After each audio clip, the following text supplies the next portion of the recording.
Bonjour à tous. Aujourd'hui, je souhaite vous parler des montagnes dans la Bible. Que ce soit dans l'Ancien comme dans le Nouveau Testament, les montagnes représentent des espaces sacrés, des lieux privilégiés de contact entre le ciel et la terre, entre Dieu et l'homme, avec une forte portée symbolique et spirituelle. Allons donc ensemble de montagne en montagne. D'abord, dans l'Ancien Testament, la première montagne que nous rencontrons, c'est le mont Ararat, à la frontière actuelle entre l'Arménie et la Turquie. En effet, c'est là que l'arche de Noé va s'échouer après le déluge. Vous pouvez voir ça dans le chapitre 8 de la Genèse. Le mont Ararat, c'est le lieu de l'alliance renouvelée après la destruction, le lieu de la consolation avec l'arc-en-ciel, le symbole d'espérance et de renaissance.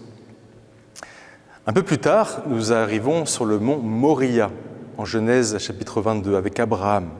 Ce mont Moria est estimé à l'actuelle Jérusalem. Nous parvenons au lieu de la mise à l'épreuve, du saut dans la foi, de la prise de risque confiante et aveugle envers Dieu. Dieu dit « Prends ton fils, ton unique, celui que tu aimes, Isaac, va au pays de Moria, et là tu l'offriras en holocauste sur la montagne que je t'indiquerai. » Mais Dieu retient la main d'Abraham et renouvelle ses promesses sur le mont Moria. Puis, peut-être le plus célèbre, le mont Sinaï, dans l'actuelle Égypte, montagne par excellence, lieu de la rencontre, lieu du don de la loi de Dieu à Moïse. N'hésitez pas à relire Exode 19, 20, le don du décalogue, la force de la présence de Dieu sur cette montagne sainte. Moïse y reste 40 jours en présence du Seigneur. Puis, une autre montagne, peut-être moins connue, mais en tout cas plus intime, le mont Horeb, avec Élie. Dieu s'y fait connaître, non pas dans l'ouragan, ni le tremblement de terre, ni le feu, mais dans le murmure d'une brise légère. Le mont Horeb, c'est le lieu de la révélation de l'intériorité. Vous avez ça au chapitre 19 du premier livre des Rois. Certains pensent que c'est peut-être la même montagne que le Sinaï, sous un autre nom, pourquoi pas. Dans le Nouveau Testament, il y a plusieurs montagnes significatives sur lesquelles Jésus prononce des discours ou vit des moments marquants de sa vie. Tout d'abord, le mont des Béatitudes, au bord du lac de Galilée, au nord du pays. Au début de son ministère, Jésus y prononce le très célèbre Sermon sur la montagne, chapitres 5, 6, 7 de l'Évangile selon Matthieu, qui commence par les non moins fameuses Béatitudes. Heureux les pauvres de cœur, car le royaume des cieux est à eux. Heureux ceux qui pleurent, car ils seront consolés, etc. À lire ou à relire, vraiment, je vous encourage. En faisant ce discours inaugural sur une montagne, Jésus se positionne un peu comme un nouveau Moïse. Ça rappelle le Sinaï, ça rappelle le don de la loi. Ici, c'est la loi nouvelle de Jésus.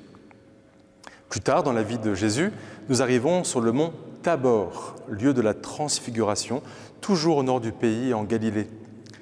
Le Christ y vit un épisode étonnant. Écoutez, Jésus prend avec lui Pierre, Jacques et Jean, son frère.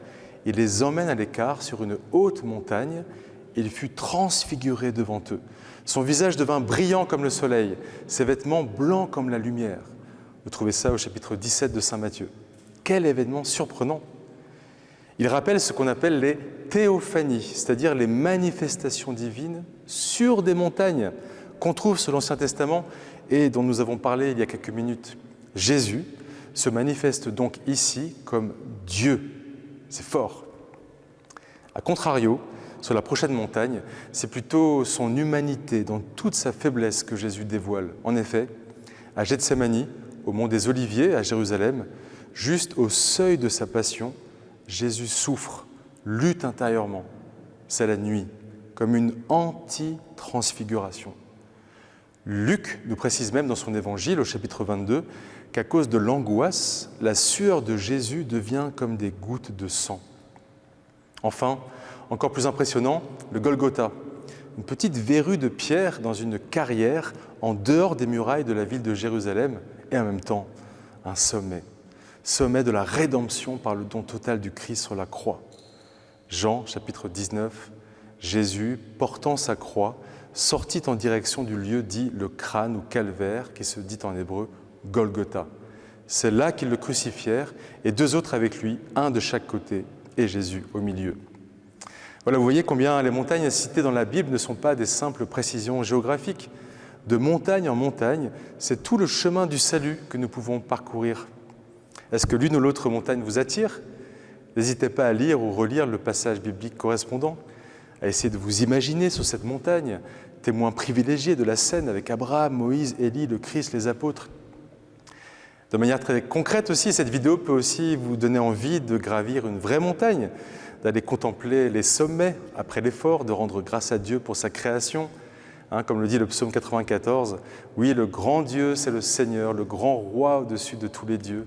Il tient en main les profondeurs de la terre, les sommets des montagnes sont à lui. » Pour finir, il est intéressant de constater que dans l'Apocalypse, dernier livre de la Bible, on trouve une montagne que je n'ai pas encore citée et qui est très importante dans toute la Bible, le mont Sion, qui désigne une des collines de Jérusalem et par synecdoque, toute la ville sainte elle-même. Chapitre 14 de l'Apocalypse, « Alors j'ai vu. Voici que l'agneau se tenait debout sur la montagne de Sion. Avec lui, les 144 000 qui portent, inscrits sur leur front, le nom de l'agneau et celui de son Père. » Déjà dans l'Épître aux Hébreux, chapitre 12, nous avions cette vision apocalyptique et eschatologique liée au mont Sion. Vous êtes venus vers la montagne de Sion, vers la ville du Dieu vivant, la Jérusalem céleste, vers des myriades d'anges en fête, vers l'assemblée des premiers-nés dont les noms sont inscrits dans les cieux. Vous êtes venus vers Dieu, le juge de tous, vers les esprits des justes à mener la perfection.